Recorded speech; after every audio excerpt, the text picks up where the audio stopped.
Chinese market, which most of our audience will be familiar with, is plagued by growing tensions between China and the US, as well as the issues of Taiwan. China's overseas developments are also constantly being stifled. In terms of exports, a high base and a strong dollars are not lending any help. China's domestic economic growth is weighted down by pandemic policies and the embattled property sectors.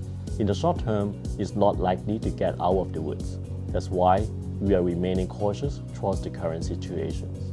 The Chinese authorities no longer set any economic growth target for this year.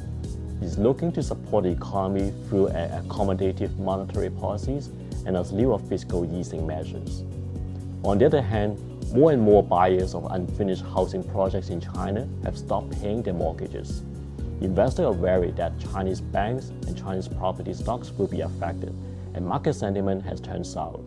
That's why we are cautious towards property and financial stocks.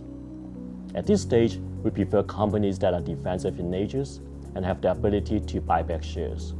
Our investment teams believe leading companies and those with stable balance sheets and cash flows can hold up better amid a looming global recessions.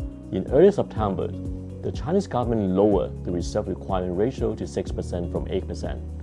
But because the monetary policy divergence between China and the US continues to widen, the market expected renminbi to remain weak against the US dollar.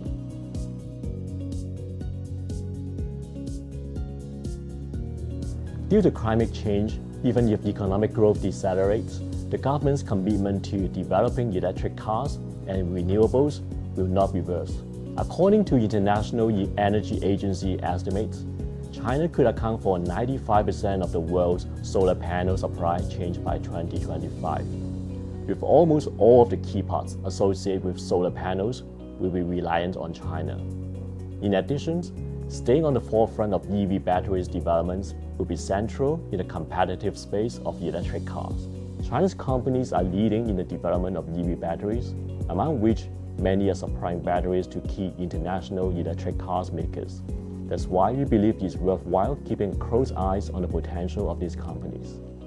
On a different note, China is about to face challenges brought about by the country's changing demographics.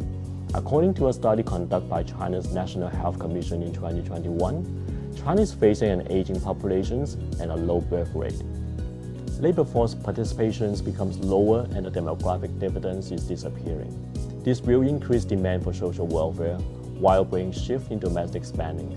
These factors will present both challenges and opportunities for future economic developments. Investors should therefore pay attention as to how these demographic changes will impact their portfolios and long-term investment strategies.